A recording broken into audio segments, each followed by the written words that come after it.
Hey everybody, my name is Chandler Pirie and welcome to our first video vlog. I'm not really 100% sure, but it's going to be a Interview? great time. Interview, yes, Yeah. interview. So I'm here with one of my best friends, Mark Barber. I've known him since a wee lad, and we always have very intriguing and interesting conversations about where the mind can go and how far. And I'd like to welcome him. Welcome. Yeah, man. I'm glad we're doing this. It's long overdue. That's right. So I've known him since very young. We grew up in Rhode Island at a young age. He was one of the first person to give me a nickname. How old were we back then? Chan the Rocket Man, and I met you when you were two, I think. Yep. Yep. And now we're down in good old South Carolina. Yeah, buddy. I'm in Greenville right now. He's in Columbia. You know, we're Yeah, holding it yeah. down. But thank God for the 21st century, we could communicate over internet, microphone, and video, and all. But we'd like to start this session with a simple idea, or terribly complex. One of Or the a complex idea. Yeah. for you to decide. So, what is your ideal version of perfection in your mind, and why? So when we talk about perfection, I'm always it always makes me think of Plato's concept of what ideas are and how they are actually more real than the 3D physical reality that we experience every day. Right. So we all have an idea of what perfection is, but we've Mm-hmm. never actually seen perfection. Agree. We've never seen a perfect state, but there are many totalitarians who in their minds they think that they can create perfection, or Uh-huh. it can be anything. You can't draw a perfect circle, for example, but we have Mm-hmm. an idea of what perfection is. We have an idea of what ideal love is, as a great example, because this transcends Western religion. It transcends Christianity. This is what the idea that we're trying to communicate, even though um, none of us love perfectly. For example, we have this idea of what love is that we are all trying to attain, and it's Uh-huh. the Yes. overall message of Christianity, for example.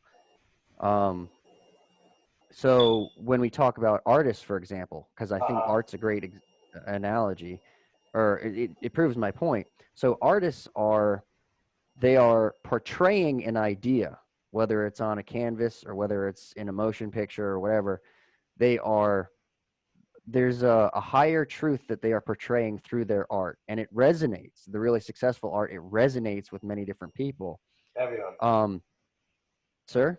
I said to everyone, Oh, when an artist does his jobs, he's able to change the idea of all of his viewers and all of his yeah. listeners. And artists are very, very good at influencing public opinion or public sentiment, or what the public discussion is at the time. That's actually why totalitarian regimes, every time they come into power, one of the first things that they do is they censor the artists, and Mm-hmm. without exception. Right. And so what I would argue, and I would say what Plato would argue, is that the art is more real. Excuse me, the idea that is being portrayed through the art is actually more real than the art itself. It's a higher reality. It's something that we can envision in our souls, but we can't see in the physical 3D. And it goes back to the allegory in the cave, which is in Plato's work. Um, but but Totally. yeah, Yeah. when I think of perfection, that's what I'm thinking. It's something that it's not abstract. We think of it as something that actually exists, but it's unattainable. So Right. we seek to create something that's more perfect. And if you look at, for example, the introduction to the United States Constitution, it says in order to create a more perfect union, not a perfect union, but Wow. one that is something better than what we have come from. And that's So and that's the pursuit right there. yeah, yeah, absolutely. You know, Yes, um, sir. and I think it is not just in art, but I think it can be in religion, for example. It can be in our biology. I think we're attracted to certain types of beauty. Mm-hmm. or whatever. We're attracted to certain qualities or virtues that somebody possesses in their own soul. um, I think this is an attempt to harmonize emotions within the soul as we seek Uh-huh. perfection in that way, but we're also attempting to create better genes, biologically speaking. And in Evolution. religion, evolution. And in religion, for example,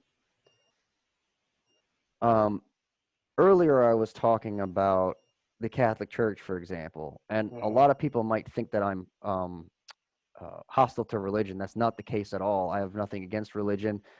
um, Christianity is what I'm most familiar with, so this will be the example that I go with. But if you have people who are in charge of what they believe is their blueprint of perfection, right? Yeah. They are going to do what they think is best, and they're going to try and implement it in their own way. This is a problem that totalitarians fall into, politicians, whoever. They have their idea of perfection, and they try and project it onto the physical world. So, with religion, for example, in the Western world, Christianity, the Catholic Church very much had a monopoly on this this this conception of perfection. Yeah. And what happened was with the printing press, for example, is it sort of decentralized the religious dogma. So now Yep. the everyman who has access to this information is now able to um, interpret this blueprint of perfection in their own way, and they don't have to necessarily go through a hierarchy or whatever. That's power. Again, That's that's power. yeah, yeah, yeah. And I think, for example, within Christianity, it's an initiatic experience is one way of looking at it. It's like a roadmap towards understanding certain concepts like love or acceptance, forgiveness. Um, but these are the things that the religion is teaching, and this is what people who practice the religion are attempting to act out in whatever way they see fit, whatever um, conception of perfection or perception of love. This is their understanding. They're going to act it out according to their understanding of what it is. In a way, religion is like philosophy or spirituality that's been kind of made user friendly. Mm-hmm. And you had said earlier, what did you say earlier? You said something to that effect. It's an evolutionary tool or something. Yeah, yeah, religion is an evolutionary tool because I was talking about how the pursuit of perfection is like Mhm. the soul trying to get to God, kind of in a way of nirvana, but not exactly right. I was using an imagery example of how like the puzzle piece slider tries to fit perfectly, and then when your Mhm. soul is manifested into a human form, a body, you are made with flaws that are imperfect to make your soul more perfect. So you're supposed to address these flaws. And when you realize that you're here in a body form with these flaws just to make you better, it's almost like a challenge that you have to accept every day. Mhm. Do I think this way because you do have the power of choice? Yes or no? Everything's a decision, and every single decision is extremely important on evolving your soul to become closer to perfection, and which is one with God or the universe, whatever you want to call it, it doesn't matter. It's just being one. And when you make decisions and you act upon choices that draw you further away from perfection, you feel more lost, and you're choosing daily to not evolve your soul, evolve your mind, evolve your spirit. So yeah, religion is an evolutionary tool. It can be Mhm. used for control, like a lot of people say that religion is simply just used for control and it's used for closed minded people, or there's also the opposite end. It could be used for open-minded people and for people who want to free themselves. It's kind of a double-edged sword, depending on the user and depending on who's feeding the information. information. Example being, for some people who are in the deep oppression around the world, when they get the message of hope, knowing that their soul is eternal, knowing that they have that they can live forever and be free, their physical state of hell, their physical state of being trapped doesn't seem as tormentful, because there's hope and there's a future beyond just what you can see, going back to what you cannot see, which is the idea, like you were Hmm. saying. And I think the closed-minded word. I think when I think with anyone, I think the mind can close around an idea, and there's a certain utility to that. So perhaps if we're talking about religious people who are closed-minded, Yeah. their mind is open to a certain type of idea, whether it be unconditional love or forgiveness or whatever the concepts are, acceptance. Hmm. These are things that their mind is open to and that they're attempting to understand. And I think what the ego does, and it does it with anything, any ideology or any belief system that has utility. There may be some dogma attached to it that hasn't been worked through yet, but Yeah. there's a utility in trying to understand these ideas, and there'll be a filtering process. As I'm trying to understand something, I may not be capable of working out all these other variables that are in the picture. So my Hmm. mind is open to these concepts that I'm trying to understand, and I'm going to only be able to work through what I'm able to work through at the time. I mean, Yeah. I consciously make that decision in my own life from time to time, where it's just um, I hear something, I'm open to it, but I'm closed off from the discussion insofar as it's like I got too many things on my plate to really think about to where I can really understand that right now. Yeah. That might be right, it might be worth looking into, but that's just not where I am mentally right now. Right. And as time goes by, and as long as we're willing, in my view, as long as we're willing to test the foundation, as long as we're willing to test our beliefs and what we believe and test them over and over again, and admit when we're wrong, admit when we find out something true, or we come to a deeper understanding of something, then our foundation will just get stronger, and we'll be Right. capable of understanding more, greater ideas and the greater scheme of what's going on. Yeah, that's the father of science right there. That's what science is all based upon.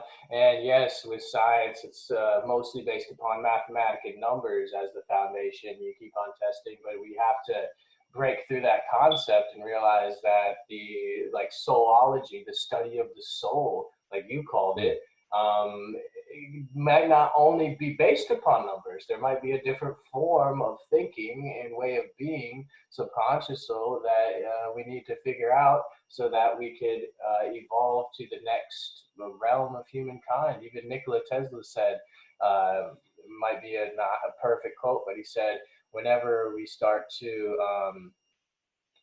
uh, quantitatively measure spirituality, we will progress in a decade more than Mm. we have in centuries. So Hmm.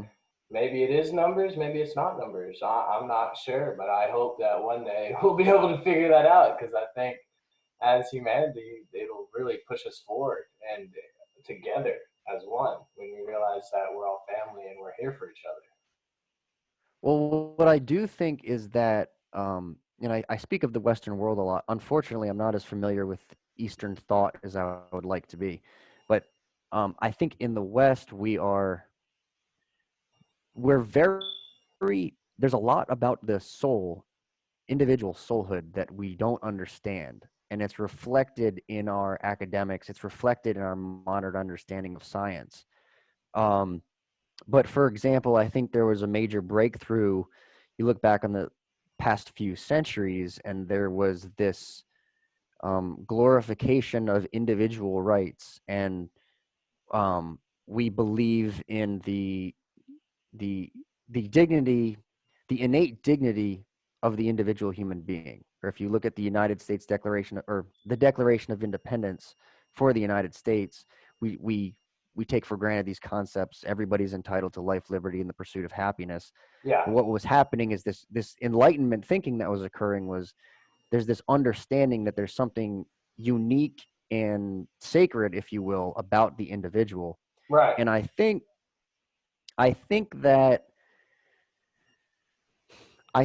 that our innate understanding of self is going to drive our understanding of the physical world. It's going to drive our understanding of science. It's going to Yeah. drive our understanding of other areas of academia. But for example, right now in the Western world, there's a tendency to medicate emotions. Right. Yeah. And what I would say, what I would argue is that not that medications aren't necessary in certain circumstances, but that Totally. um, oftentimes, rather than suppressing the emotions, we need to do a better job of understanding what it is the emotion is trying to teach the soul. What is being harmonized within the soul Exactly. as it becomes more aware of itself, as it becomes more integrated and whole. Yeah. So, And honestly, I told you and I told myself with this blog or interview process, YouTube channel, or whatever it's going to be, I want to be honest with myself and honest with all the viewers about just my life. And honestly, I just came out of a time of mhm, struggling with depression, struggling with substance abuse, struggling with a lot of emotions and not understanding them, not being able to digest them and regurgitate them, be confused and almost lost with how to sense of purpose. And I ran to drugs, alcohol to hide my emotions and to suppress them. And I think that's a big thing in the world today with alcohol, with prescription drugs, all types of everywhere, anywhere to get with. Um, you think that you're hiding your emotions by feeling less. But what I found is that I might not have felt it during the time that I was intoxicated, but every time when I'd wake up in the morning, I'd be flushed with these emotions and I'd feel overwhelmed because there's so many and there's so many different ones and there's so many different categories and examples and feelings. Lately I've been trying to stay as clear-minded as possible, and I feel great. And I feel like by suppressing these emotions, it doesn't really solve any problems. It makes the problem bigger. It kind of delays the inevitable. So by delays. Yeah. by like charging at them head on and enjoying them, because it's your experience. No Hmm. matter if they're bad, no matter if they're good. It's the concept of duality, of being one.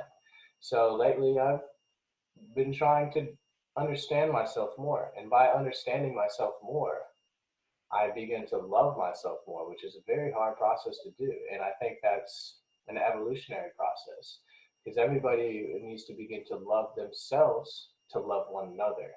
And once we Hmm. start working together for ideas like this, like you were saying, um, imagine a world that these things that we could talk about would be taught in school. You were saying that earlier, Hmm. right?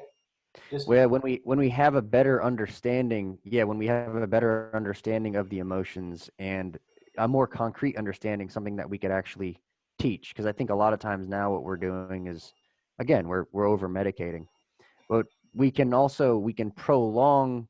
I believe that the soul is going through like a harmonization process. uh, Um, because in essence, I don't believe that there's necessarily like a smallest particle. I think we're vibrational energy that is in constant flux and change, and emotions are these vibrations within our soul.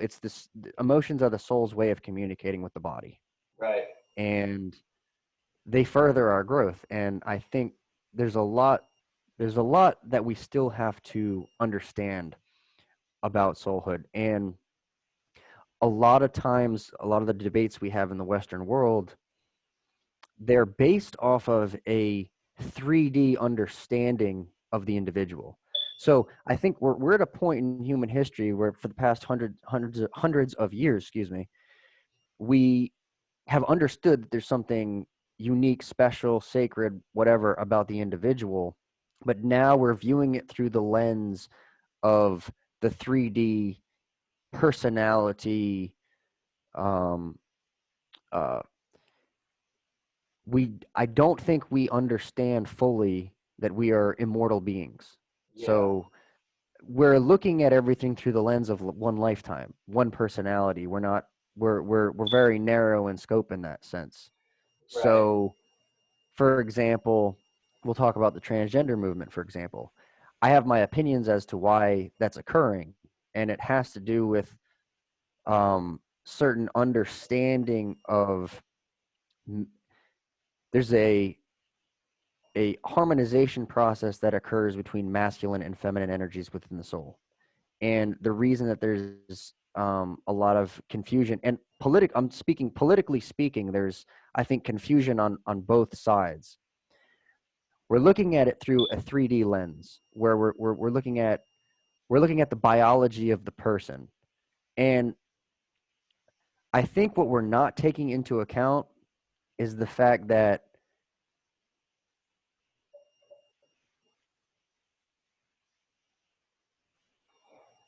Hey, kind of got a little frozen there, bud.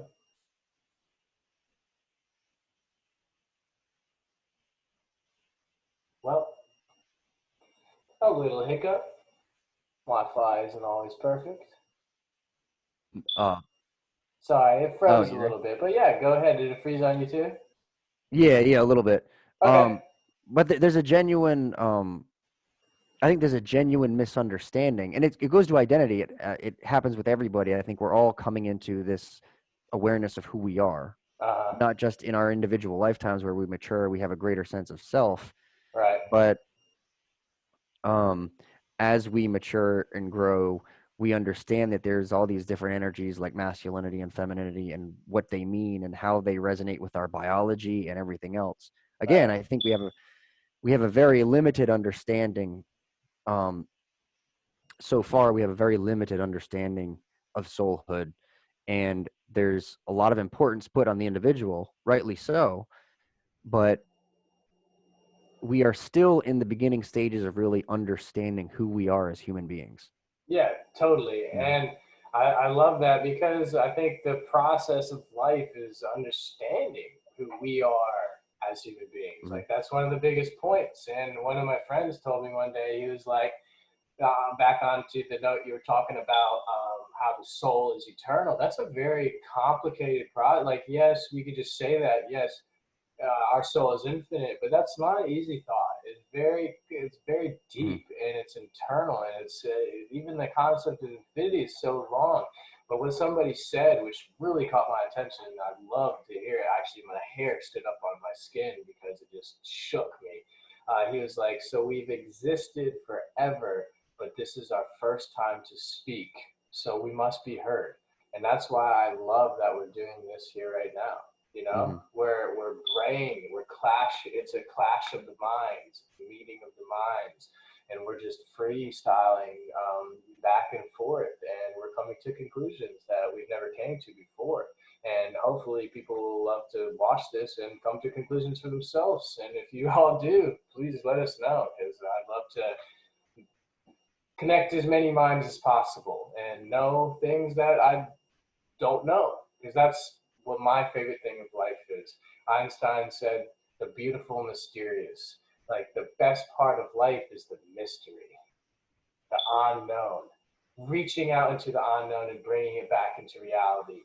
The greatest people in my life that I've been inspired by the most were able to have a very strong imagination. Mhm. Imagination. Mhm. And they were able to grasp with their minds and possibly their souls the imaginary world and bring it back down into the 3D physical world. It's not just 3D, but that's how we see it, 2D, 3D. And that's the most powerful people. Like, when I first was reading about Elon Musk back in 2010, 2012, I was reading his ideas were literally labeled, well, yeah, literally labeled as science fiction. And now we're here in 2020, and almost everything I read about is real. We had a mind like Einstein, bringing him up again. I love the guy, amazing. His brain was able to, in a way, see the whole universe, or at least what we know of. And everything that he said is almost 100% true. And he had no tools to test his theories. And now, 100 years later, everything he's saying is true, you know? And yeah, we're such a small speck in this universe, but I think not that we're important or not important, but I think we have the ability to connect with the universe on a level of life. And life's beautiful and it's mysterious Hmm. and it flourishes. And I think it's great to know why it flourishes and to become better knowing of ourselves. It's a grand pursuit. It's something called the process of becoming, Yeah, and it gets back to what we were originally talking about, which is that there's an idea, and we can perceive that the idea is more real than our current state. And so certain individuals are able to, with their imagination, um, reach for these ideas. For yeah, example, somebody first had to envision a plane with an airplane with the imagination before it could be manifest in physical reality. Somebody yeah, had to dream that and make it happen, make it so. for sure. And there's countless examples, but yeah, it's reaching into the realm of ideas. It's an understanding that it's a tapping into a reality that's more real than what we're currently experiencing. This 3D matrix, Yeah, it's more real than that. It is. I view it as the study of philosophy. It's a desire to understand reality, mhm, and reality is it's what's more real. It's what's more real than what's before our eyes. yeah, Again, it gets back to the Plato's allegory of the cave. I've touched on it earlier in the interview, and I guess I should mention what it is. It's basically, you have there are men who are chained together facing a wall in a cave, and you have a fire lit behind them, and there's a passageway behind them as well, and you have people who descend into the cave and they carry a bunch of objects above their head, and their entire lives these guys are discussing the objects that they see. They're chained, so they're facing the wall, and that's all they can see is the shadows. And uh-huh, they spend their whole lives discussing the various objects. Well, one day somebody is able to break the chains and ascend up through the mouth of the cave and sees the sun for the first time and sees the real objects for the first time, uh-huh, and then descends back into the cave. And of course his vision is not um as good as it once was. His eyes have to adjust to the darkness again, and he tries to tell his fellow prisoners about reality, about things that are more real than what they're really discussing, which is really just shadows on the wall. right, And at the end of the story, actually, which is foreshadowing of several events that were to come, i.e., the death of Socrates. But anyway, um, they end up putting him to death to put him out of his misery because wow, they think he's gone insane. oh But my that's the goodness, allegory of the cave. There's a higher reality. There are these truths that are actually more real. yeah, You know. totally. And going back to, a personal opinion, and this Hmm. is just my personal opinion, um, I believe that when I close my eyes, I can almost see more because you're dealing in the realm of the mind rather than the realm of the world, which I Hmm. think they exist together, but they're separate. You're quieting. You're quieting the physical senses, which is how Yeah, we navigate in the physical realm. So you're quieting them, which perhaps allows you to go inward. You right. know. And I think by Yeah. going inward, you're able to find out all the mysteries because I feel like everything is inside of us, or the truth, is inside of you somewhere deep. You just have to hunt. Hmm. But back to my opinion, one of my theories, I think that dark energy and dark matter have something to do. You know, kind of with that idea of the perfect. They're not even like the perfect, but the idea of the unknown and the beautiful, mysterious. The idea, you know, dark matter and dark energy suspend the universe and like hold it in place. It kind of makes me think of the subconscious, how it suspends the conscious and holds it in space. I think they're two very unknown subjects that can possibly unlock just a whole new world of ways of thoughts, of communication with your eyes closed, without words. I think that humans are able to see into the future. I think humans are able to communicate with no words instantaneously through light. Or through darkness. You know, everybody always relates light with enlightenment and darkness with not being known. But I think that sometimes in the darkness is where you find the light, which is kind of redundant, but it's the form of duality. And I'm so excited to see what's going to come with more studies of the subconscious, because really it wasn't even talked about before 30 or 40 years ago, and now we're seeing that the subconscious rules daily living in a lot of different ways.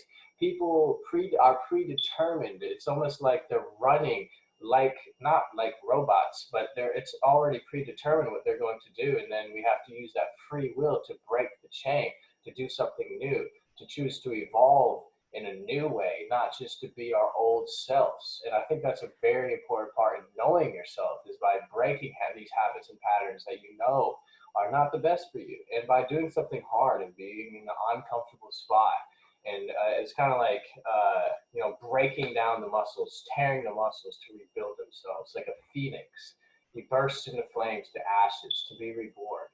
I think that's a big part of human life that I've been learning right now too, is that sometimes you have to break yourself down to build yourself up and create a very solid foundation.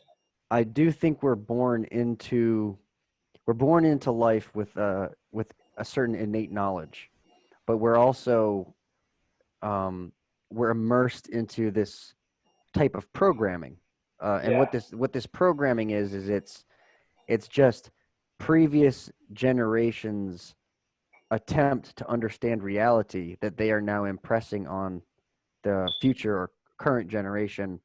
Yeah. And it's simply based off of their perception. And as we're born with this innate knowledge and our innate understanding of these ideas, we try and interpret them through the filter of the programming that we're born into. Uh, And we have the ability to break false programming and um, also better understand the program, understand reality, understand truth, understand selfhood, the totally. self. Yeah. Yeah. And I mean, honestly, I'd like to even question the viewers to go back to the original question, like, what is your idea of perfection and why? Also, well, I'm just curious, what do people think about the effects of the subconscious on the real human interaction in human life? And also, I'd like to just kind of, I don't know, see how people think they can evolve their mind, their body, and spirit. What are some practical ways to better yourself as human beings and to know yourself more?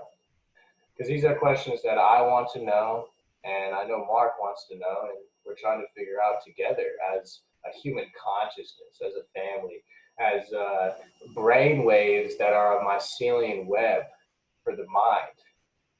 We're all connected and we're all on a journey forward together.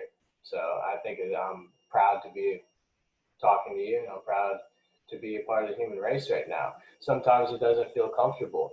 Like I was thinking earlier from what I heard in the past, they said to be intelligent and to think for yourself is depressing in a world like today. When people are not thinking for themselves, when people are told what they're being fed, and you know what? They're just eat, and they look like they either like it or they don't, but they're not really questioning anything. And you know what? I think you should question everything. I think you should test everything. No matter what anybody tells you, test it. See if it's true for yourself.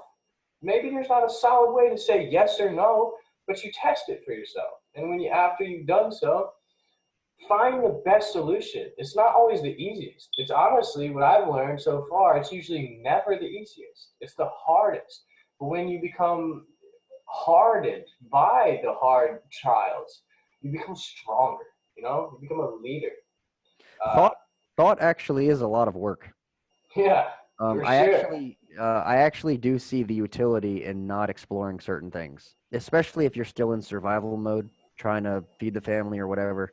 Um, there's a lot of work in testing old ideas and uprooting beliefs that maybe you've held for a very long time, maybe your whole life, maybe years. That hurts. Yeah, it's a lot of work. It is a It's, lot of work. you're right, because it's easy not to. I feel like, not to question things, to go with the flow. Not even go with the flow, just be okay with the Mhm. status quo. And like you said, it's hard work, but I think by coming together, well, my greatest form of intelligence that I think, my opinion on what is the greatest form of intelligence, is the ability for human minds to connect together still as individuals, but come together as groups Mm. It's towards a the common harmony. goal. It's the harmony of the collective and the individual. We're Right. all individual parts, and this is where you may have the more communist mindset of the Eastern world. Will say, and I'm being very general with these topics, but we'll see the East may view things as they may view the collective as more sacred, perhaps. The East or the West, we tend to view the sacredness of the individual, but in the East, we also say, well, we're afraid of authoritarian governments. We don't want the state to control the individual. And Yeah. in other parts of the world, You they'll mean the look West? You mean the West thinks that? yeah, the West. Yeah, I don't know what I said. No, you good. Um, No worries. but Respect. in other parts of the world, you might look at the places with an emphasis on individual rights, and they might say, look, the individual has too much control over the group, over the Right. state. Look at Uh, all the lawsuits and everything we have in the West, or um, just the individual rights. I mean, they're it's not an easy thing to deal with, but we put a high emphasis on it, and it's very important. And of course, I don't know anybody who wants to live in a communist totalitarian system of government either. Um, and so what you were talking about, it's the harmony. It's what is the balance between group identity, the identity of the entire organism, and the identity of the individual, because there's both identities exist. hmm And and I view humanity as a living, breathing organism made up of constituent parts, and It I is. believe we are,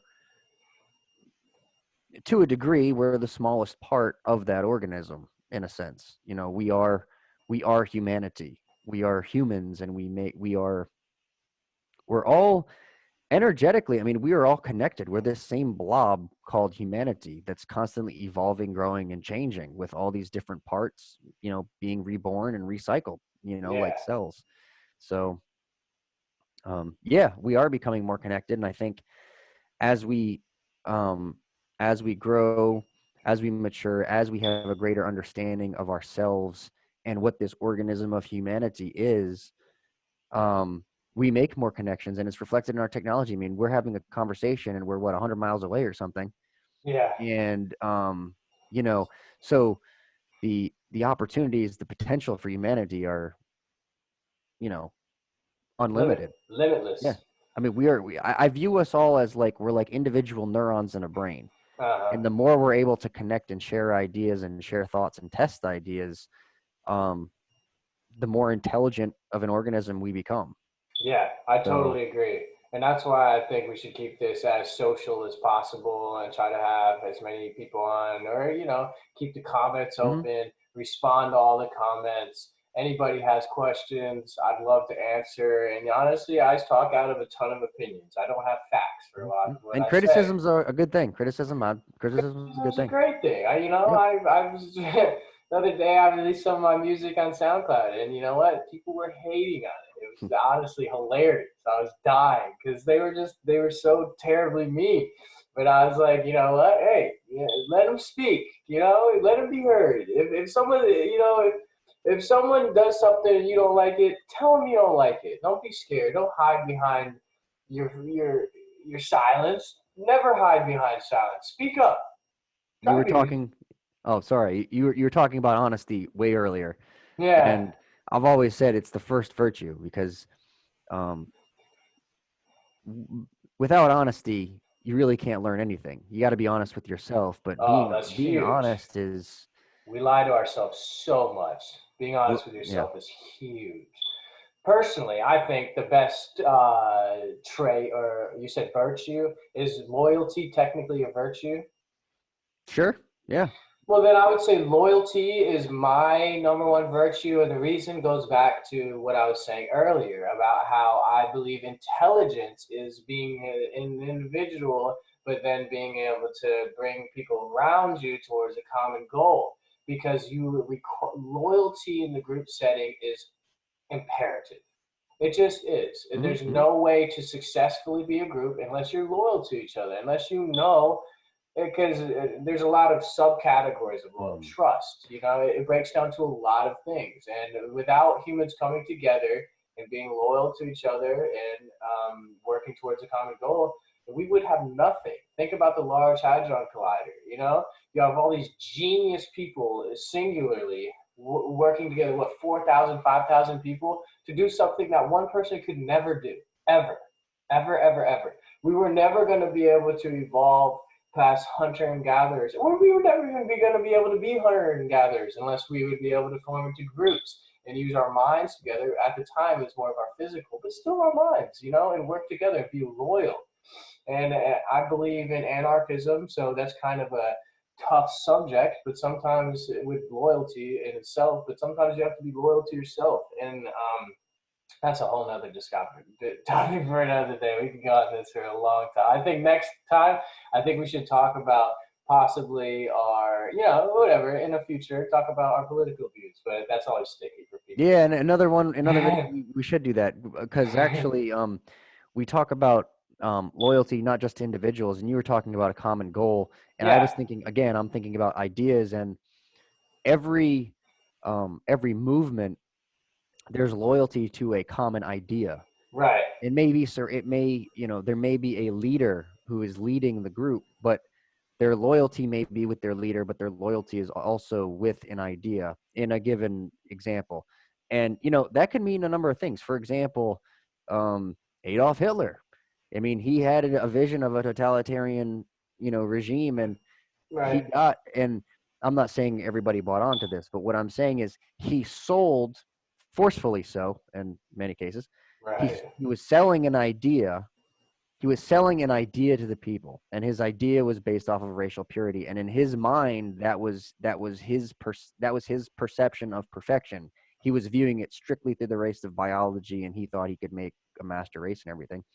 Um, but Terrible it was an guy. idea. But we have all these different ideas, and it's ideas that will bring people together. Some bad ideas, some good ideas, Right, and I and don't think hopefully, it. as time goes by, Mm-hmm. bad ideas, as we test them, we tend to say, okay, that was a bad idea, and we Uh-huh. move on to better and stronger ideas within the Trash it. individual and within the group.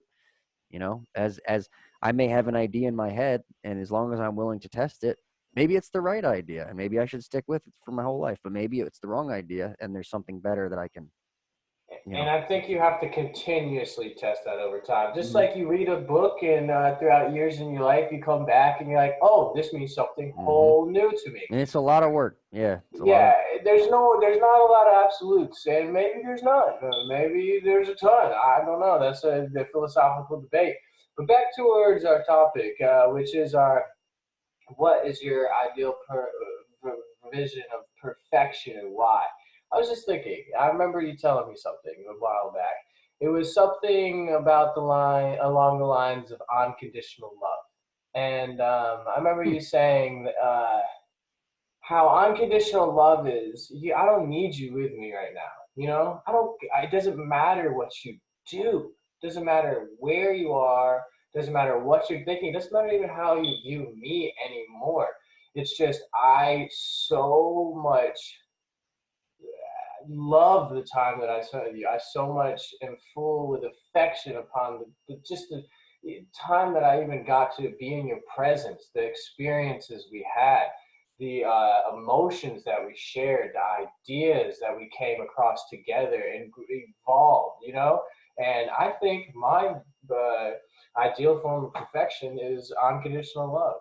And That I'm in the same ballpark, perhaps. It's taking someone as yourself, irrespective of anything. That's what humanity is. Like, for example, we talk about human rights now. We're in this. We have this understanding after the atrocities that happened in the 20th century. We came together and we decided, irrespective of a whole ton of variables, we have this understanding that we are this thing called humanity, and there are certain things called human rights, and there are right, certain things that are not taught, that you do not do to another human being, even if your superiors command you to do them.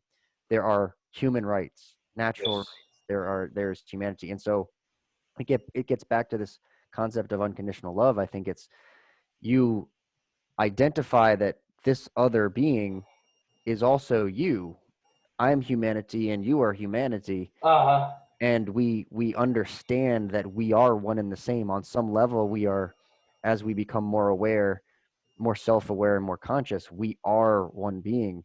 And we might know that at the tip of our brain, but I think we're becoming more, our soul is gaining a greater and greater understanding of what that means as yes, we, yeah. So yes. yeah, back to, I mean, unconditional love. That's what it is. I think it's taking something on as yourself unconditionally. Um, yeah, Yeah, and unconditional love, baby. yeah. And I think a huge part of unconditional love is self-expression, you know, just like being crazy, doing whatever, like not Self whatever you want, acceptance. Yeah, self-acceptance, and yeah. then it turns into self-expression, Hmm. uh, and then into acceptance with accepting other people's self-expression, which allows you to express self even more. And that just brings in this Hmm. whole ball of love because we're filled with these emotions. We need to express them. We need to address them, digest them, and then express them. That's what I've learned. You repress them and you explode, or you become a black hole and get sucked into yourself. Hmm. And honestly, I've lost friends because of that black hole. You know, you feel like you have no one to talk to. You feel like no one loves you. And I just want to say, for whoever watched this long video, I love you. You know, not even for watching the video at all, just for being my brother or my sister. And I want to let you know that I unconditionally love you, and I'm trying my best right now to unconditionally love myself, because the more that I've begun to love myself, the more I've been able to spread love and reciprocate, and to reflect the light of love onto the world. And I think that's one of the biggest missions that I have in this world, is to accept everybody and anybody for exactly who they are, no matter what decisions are made in the past. It's not my job to judge you, because I honestly, first off, I don't really care unless you kill a lot of people and you're gonna kill me. That'd be terrible. I'd rather not be killed. But you know, it's not my room to care. It's not my room to judge. I won't judge anybody. I'll try my best not to. It's good to judge, but not negatively. Like there's an, but yeah, and I just wanted to say that to everybody. Uh, The fine line between discernment and judgment. Yeah. yeah, Hmm. exactly. And it's a huge thing. And I'm so happy that we're doing this podcast, or not podcast. I'm sorry. I don't even know what this is. You know, what are we even calling it? Did we figure that out? Videos, interviews, whatever. Well, what do you want? What do you Yeah. want to name this one? The realm of ideas. The Realm of Ideas. Yeah. Okay. Sure. Okay, we'll do the Realm of Ideas, and maybe episode one, Search for the Soul. I don't know. I like the idea, Search for the Whatever you Soul. think best, big guy. Okay, The yeah, more, the better able we are to understand ourselves, the more capable we are of understanding other people and humanity. that's true. So yeah. That's 100% true. Well, I think that we've had a great session this time. And Yeah, great talk, brother. Yeah. yeah, dude, and we will have many more, and we're gonna have extremely awesome topics next time. This is our first time, so I just want to thank everybody, whoever came out to watch this. Y'all are awesome, you know? Rock Yeah. on! Love you all. And I love you, Mark. I hope you have a wonderful rest of your evening, man. We'll be in touch soon. Love you too, big guy. Talk soon. See ya.